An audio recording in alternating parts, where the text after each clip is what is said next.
Welcome back to another episode of Amazing Animation Analysis. In today's episode, we'll talk about an anime that's very dear to my heart. Golden Boy! I saw this show way back when I was just a 14-year-old boy. In those days, every Friday night, Canal Plus would show an anime on TV. Most of these were oriented towards adults. Since I wasn't able to see them late at night, I would secretly record them and see them the next morning. I never knew what kind of anime it would be, or if it would be any good. It was like a little Saturday morning surprise. And you can imagine my surprise when one morning I pressed play on the VCR and found Golden Boy. It was amazing, it was funny, it was very perverted, and I was very much 14. But Golden Boy isn't about this. It's not about this. It ain't. For you see, behind the jokes and the perversion lies something else. A story with a heart, with passion, and the fun of studying. Not like that. I'll explain. Golden Boy is about Kintaro Oe, a 25-year-old easygoing temp who travels Japan working all kinds of jobs. These include computer programming, teaching, making ramen, and even helping out an animation studio. Kintaro travels in order to study about life, his main expression being 勉強になるな, which roughly translates to what a learning experience. Each episode of Golden Boy begins with Kintaro working on a new job, where there always seem to be beautiful women. And Kintaro is a pervert. He can't control himself around these women, which usually gets him into a lot of trouble. But Kintaro has some good points too. He's passionate, responsible, kind, and he loves to learn.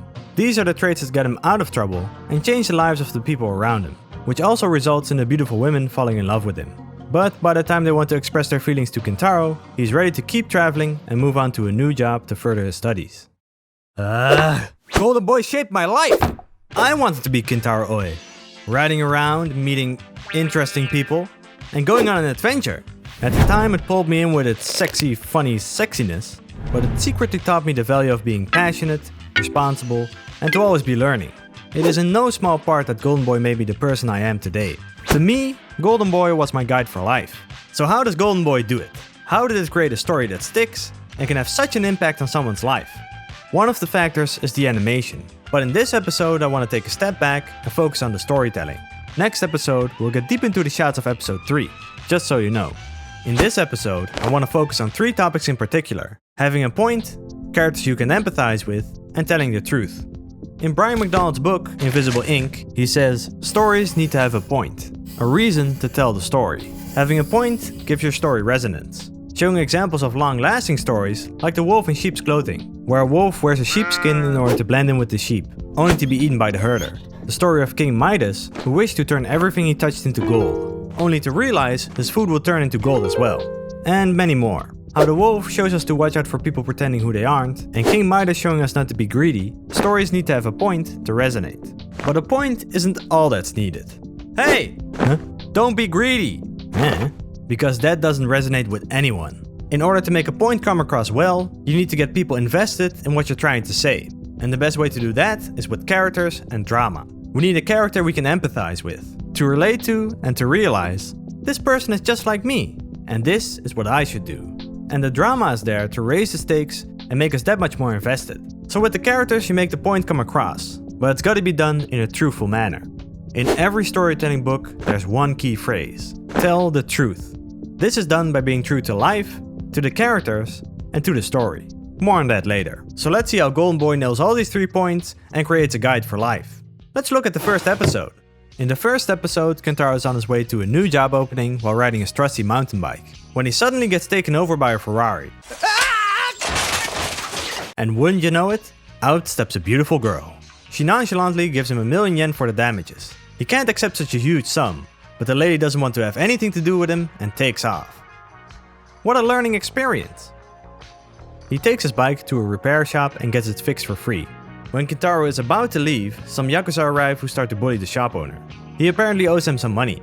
And at that moment, Kintaro turns around and isn't prone to violence. He jots some details down in his sketchbook and sees this as quite a learning experience. He arrives at the new job opening for a software development company, and it just so happens to be run by all girls. And lo and behold, in classic anime fashion, the president of the company is the beautiful girl from before, and Kintaro gets assigned to toilet duty. And there, he imagines all the girls that sit on the toilet, and he starts to caress the toilet. And more. which is what anyone would do in this situation. He gets caught by the president and is about to be fired when he gives her a passionate speech about computers and loving to learn. She buys it and she allows him to show off what he knows about computers. And it turns out he's way in over his head. Because of his excitability, he gets into some more trouble, but he once again pleads with her, saying he'll do any job without pay. She gives him a third chance and he's allowed to work there as long as he doesn't bother anyone. And the learning begins. After some learning sessions, one evening he notices some computers are still on.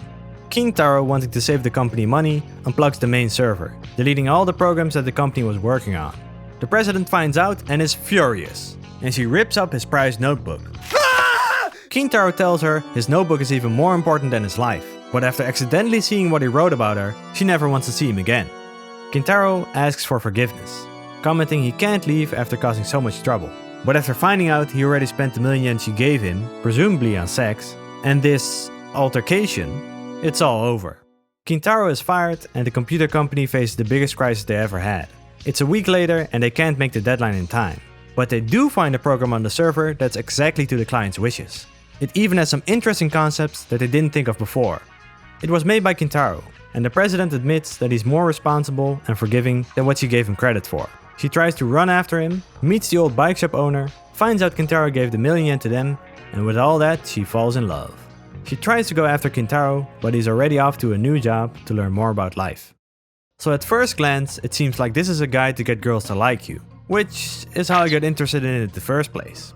But that's just looking at the surface. The point the episode makes is this: even with all your flaws, if you give it your all, your good side will always shine through. In the end, it's through Kintaro's passion, kindness, and willingness to study that he changed the people around him. And the reason this resonates so well is because of the second topic I want to talk about: the characters we can empathize with and the drama they create. In Hirohiko Araki's book, Manga in Theory and Practice, he says the most important part of a character is their motivation. If you leave your character's motivation vague, your readers won't be able to empathize with them.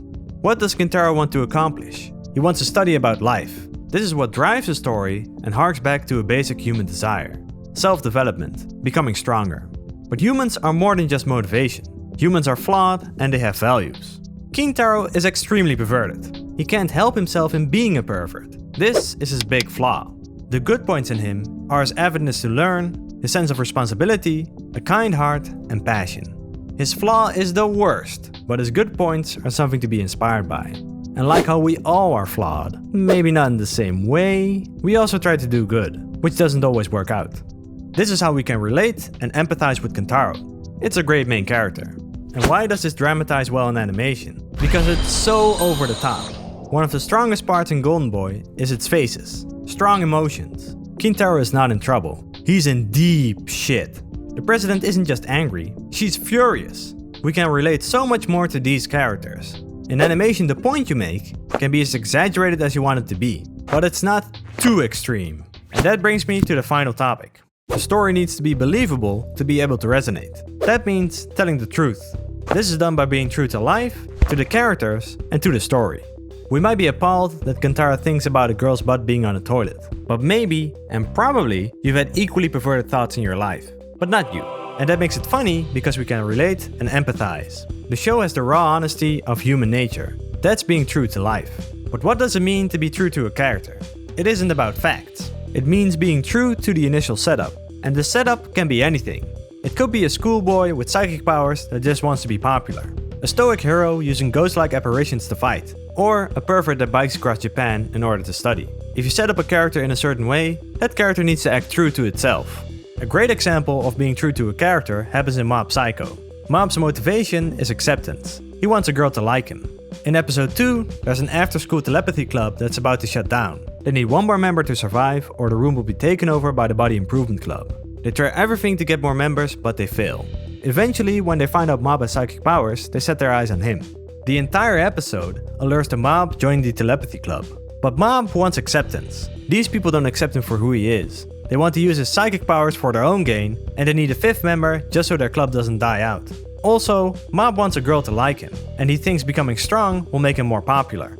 That's why, in an act true to himself, he joins the Body Improvement Club, which welcomes him with open arms. It's a great bit and it's 100% true to the character of Mob.